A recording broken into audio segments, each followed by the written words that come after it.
Morning once again, dear students of class 10, and we continue once again with the trial scene, which is Act 4, Scene 1. And in our previous class, we had finished up to page 117. So we'll continue from, let's see which page number we have to continue from. We had finished up to 118, and we will continue from page 119. So on your screen, you have the page taken from your textbook, page 119, Act 4, Scene 1. And we have just seen how Portia has been welcomed into the court, and now she is beginning with her proceedings. And this is Portia's speech on page 119. Please follow from your textbook or else watch on the screen. So on your screen, the speech of Portia. I am informed thoroughly of the cause, which is the merchant here and which the Jew. Because the Duke had asked Portia whether she knows everything about the case. She says that she is well informed about it. She is very thorough about it. All she wants to know now is who is Antonio and who is Shylock. Now, even that is not difficult for her to understand, because Shylock is dressed like a Jew. He is wearing a black, long, flowing garment and a skull cap, which is tight-fitting. So naturally, that is the Jewish attire, and by merely having a look at him, Portia, being a Christian, can easily make out that he is a Jew. But still, because it is a legal procedure, it is her duty to ask who the Christian is and who the Jew is before proceeding with the case. So who is the Christian, who is the merchant here, and who is the Jew here? So the Duke says, Antonio and old Shylock, both stand forth. Antonio and old Shylock, both of you come forward, please. And both of them step forward. Now Portia is asking Shylock, is your name Shylock? Shylock. Shylock is my name. So he replies, yes, my name is Shylock. Portia says, of a strange nature is the suit you follow, yet in such rule that the Venetian law cannot impugn you as you do proceed. This case is very peculiar, very strange. I mean, your demand, what you are demanding, is really very strange. However, the law of Venice cannot stop you from taking what you deserve. The Venetian legal system or the law of Venice cannot stop you from taking your penalty, it seems, because there is no mistake in what you are demanding. So impugn means to find fault with.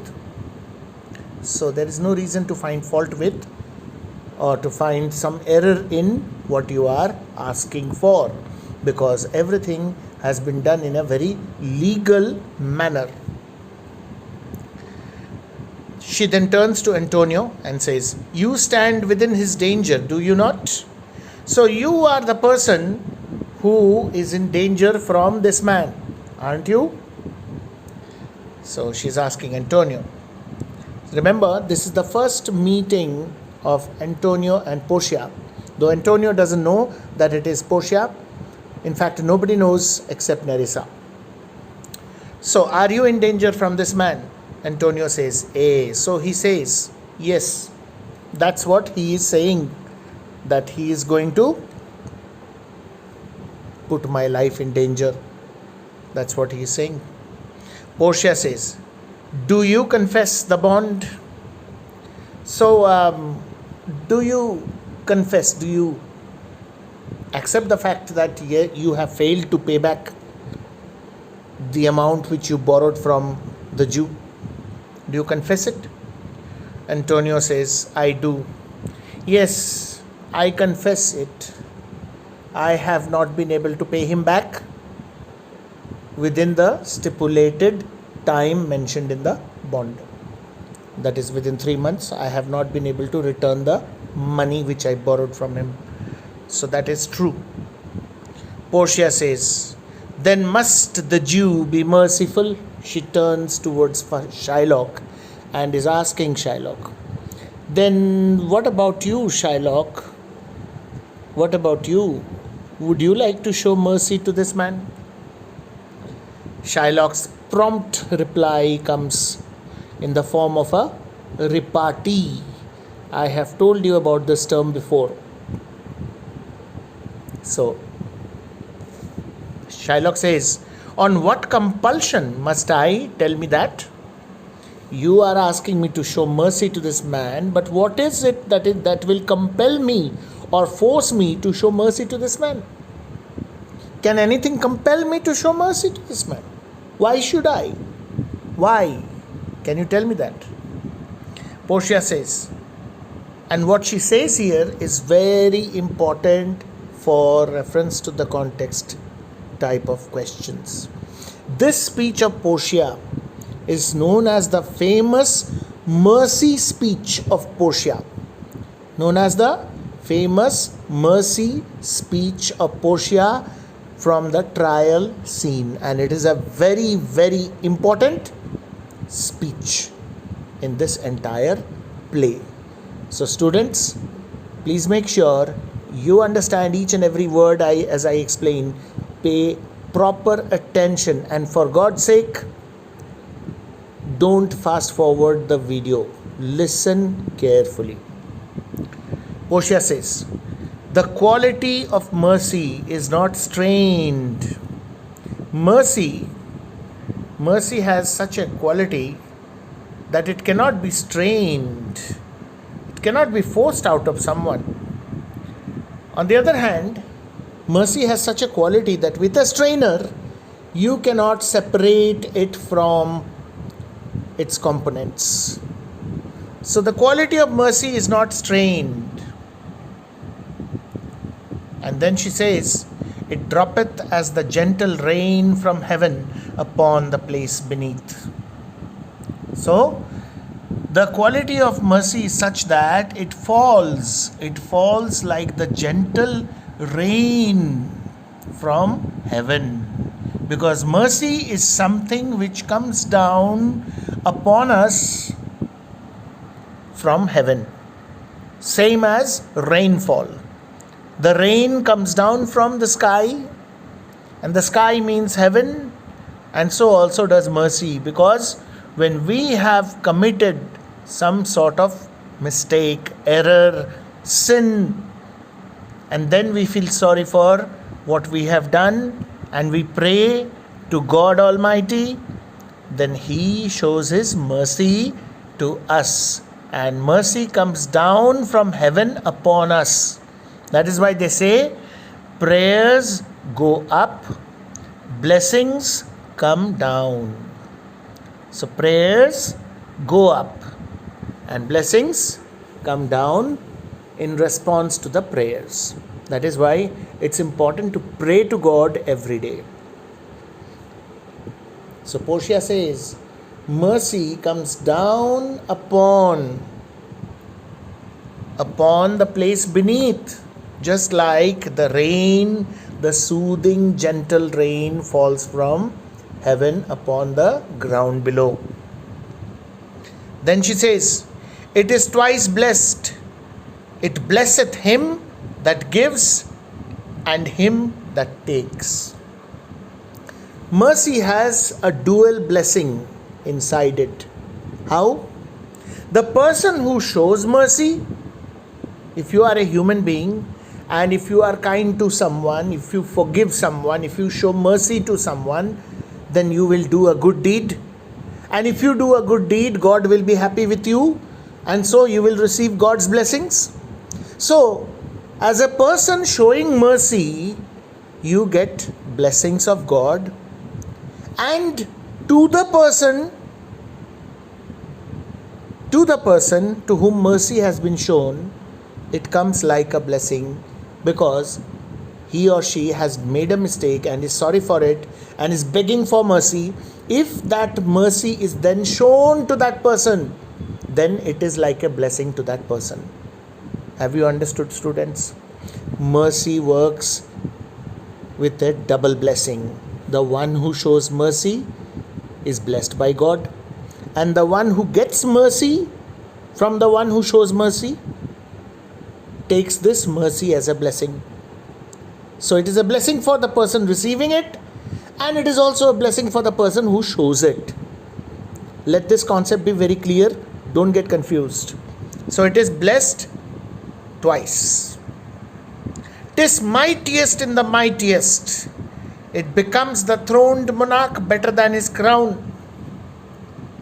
Then Portia says that greater a person, nobler is the mercy shown by that person. Ordinary mercy shown by a friend to a friend, father to son, or mother to son or daughter, your day-to-day mercy received from people around you, that is one kind of mercy. But if you have done something very wrong in the eyes of the king of the country, and still the king shows mercy to you, then it is a much bigger mercy, because it's the king's mercy shown to you. So it is mightiest in the mightiest. The greater the person showing mercy, the greater is the value of that kind of mercy. The greater the person is, the greater is the quality of the mercy shown. It becomes the throned monarch better than his crown. Mercy becomes means suits. It suits the monarch or the king who sits upon the throne better than the crown that he wears. Merely by wearing a crown, one doesn't become a king. Or even if he does not become a great king. But if that same king has in him the quality or the ability to show mercy, then and only then is he considered a great king. So, it suits a king better than his crown. What suits a king better than his crown? The quality of mercy. If he has that quality in him, that suits a king better than the crown he wears. His scepter shows the force of temporal power. The ruling rod, the scepter is the symbolic ruling rod which a king holds in his hand when he sits on his throne, and when he holds his coat. In his right hand, he holds the ruling rod. That is the symbol of his power and authority. So, that is what Portia is talking about here. She's saying that the scepter of the king shows only his earthly power, temporal power, earthly power. Something which pertains to the earth. For as long as he is alive and ruling, because no one is forever.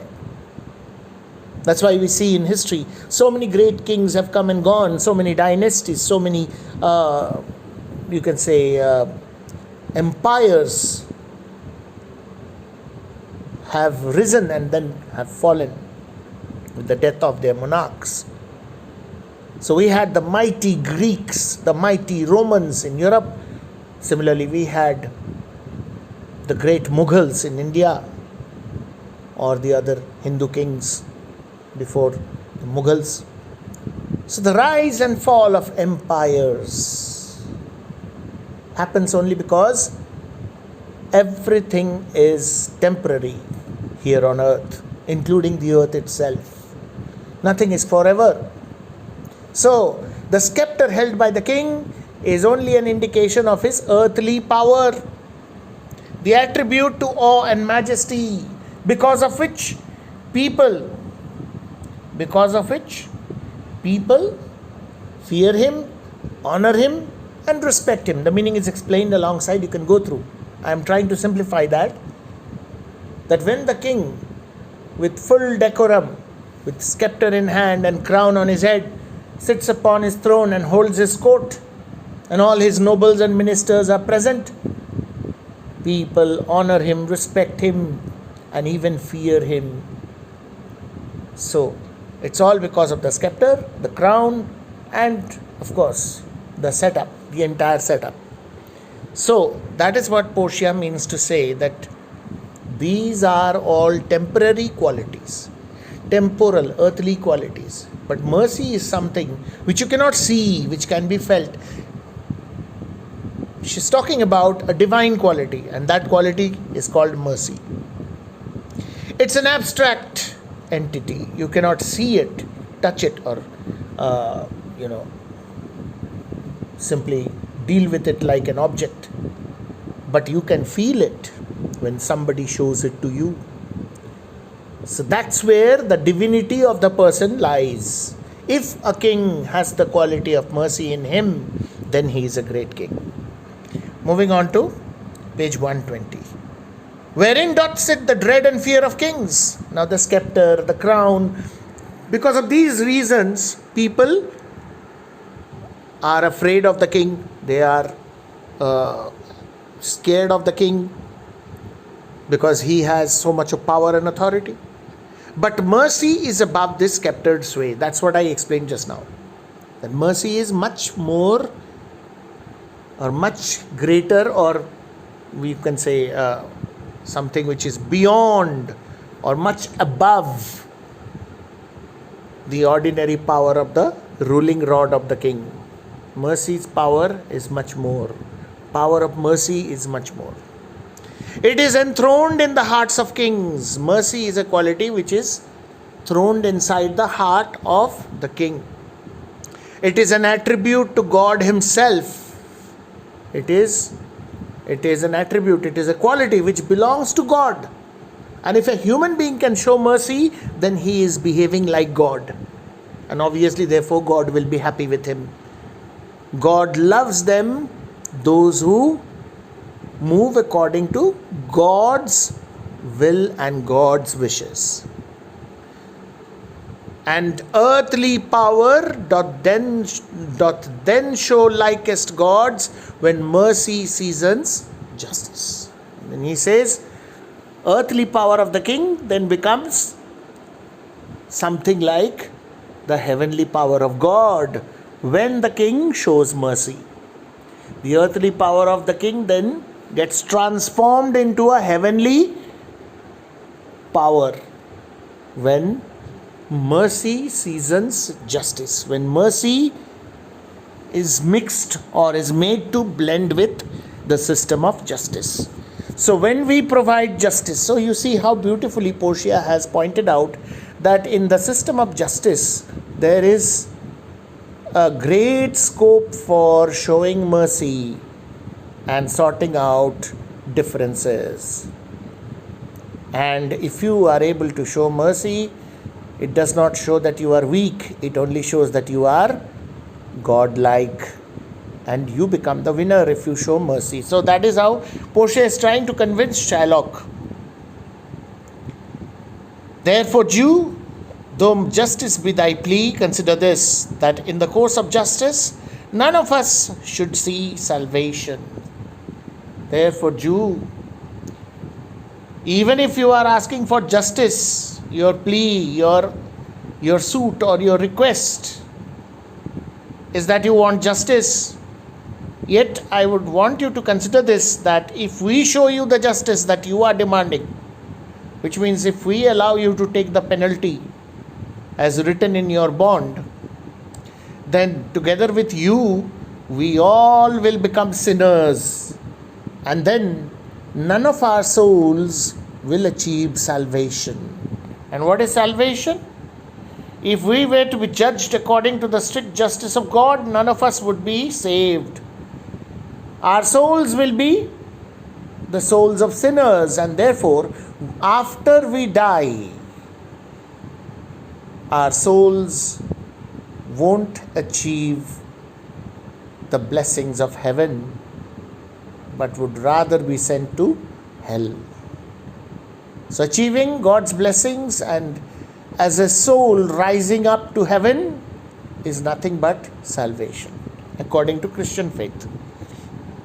So We will not see salvation if we provide you with what you are demanding. We do pray for mercy, and that same prayer doth teach us all to render the deeds of mercy. See, we do pray for mercy, all of us. At one time or the other, we always, whenever we pray to God, we request God to show mercy to us for our mistakes, for our sins. So when we know how to pray for mercy, then we obviously know how to show mercy. Because we know the meaning of mercy. Since we know the meaning of mercy, we can pray for mercy. Therefore, if we want, we can also show mercy because we know what is mercy. So this is what Portia is trying to say. That the same prayer doth teach us all to render the deeds of mercy. The same prayer which we make to God, requesting Him to show mercy to us if we have sinned, then the same prayer also teaches us to do deeds of mercy. That means to do things to show mercy to others. So, Portia says, I have spoke thus much to mitigate the justice of thy plea, which if thou follow, this strict court of Venice must needs give sentence against the merchant there. So I have spoken this much. Thus much means this much. I have spoken so much for so long just to point this out, that the penalty which you are demanding, if you still stick to it, if you still stick to your demand, then this court of justice, this court of law in Venice will have no choice but to allow you to take the penalty, and will have to give sentence against the merchant standing there. Now that won't be good, because that would be very, very bad indeed. So Shylock says, my deeds upon my head, I crave the law, the penalty and forfeit of my bond. Let my deeds be upon my head. You don't have to worry about what I do and what punishment I get from God later on. If I am committing a sin, that is my problem, not yours. My deeds upon my head. I urge the law of this country. I urge the law to provide me with the penalty, which is nothing but the forfeiture of the bond. That is the breach of agreement. Agreement was not followed. So now whatever penalty is due, it must be given to me. Portia says. She is turning to maybe the people present in the court, standing near Antonio. She presumes that they are Antonio's friends. Of course, she can also see Bassanio there. So she turns towards Antonio and his companions and says, is he not able to discharge the money? Is this man, referring to Antonio, not able to give the money back to Shylock even now? Doesn't he have the cash with him? Bassanio, who had already been furnished with cash by Portia earlier in Belmont, now steps forward and says, yes, here I render it for him in the court. Yeah, twice the sum. If that will not suffice, I will be bound to pay 10 times over. Yes, here I would like to submit the money to the court. Double the amount. We borrowed 3,000 ducats, here is 6,000. And if that is not sufficient enough, then I am ready to give 10 times more. So if that is not sufficient, I will be bound to pay in 10 times over, on forfeit of my hands, my head, my heart. So he makes use of a figure of speech called climax. And he says, I am ready to sacrifice my hands, my head, my heart. Step by step, if we see, these three are body parts, but the importance of these body parts increases. So it is in ascending order. So it's called climax. And this scene in itself is also the climax of the play. So this is a figure of speech. Hands, my head, my heart, I'm ready to sacrifice everything. If this will not suffice, and if still it is not sufficient, first of all, I am ready to give double the amount. Here is double the amount, 6,000 ducats. If this is not sufficient, I'll give 10,000, 10 times more, not 10,000, but 10 times more. If still that will not be sufficient, I am ready to sacrifice myself, my hand, my hands, my head, my heart. And if still it is not sufficient, it must appear that malice bears down truth. Then it will appear that malice or evilness, evil intentions, always evil overcomes truth. Malice bears down truth, or evil always wins over truth. Now in reality that does not happen. Evil can win temporarily, but ultimately it is always honesty and truth which wins. That is the way the world moves. So Bassanio is saying that if even after giving so much of money and even after sacrificing myself, if it is not sufficient, then I must say that evil always wins over truth. And I beseech you, rest once the law to your authority, and in that case I request you that take the law in your own hands for once.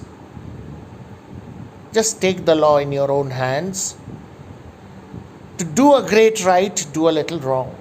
And in order to do a great act of justice, to commit this slight, please commit a slight irregularity.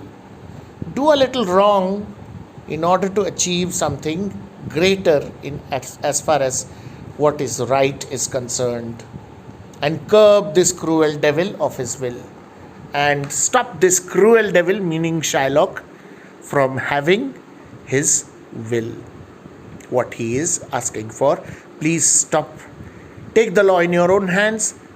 Modify the law, change the law. Use your power, use your authority, and stop him from getting what he is demanding. So this is the request of Bassanio, line 225, and we have come to the end of page 120. So we are stopping here for the day. See you again in the next video tutorial. Until then, thank you very much.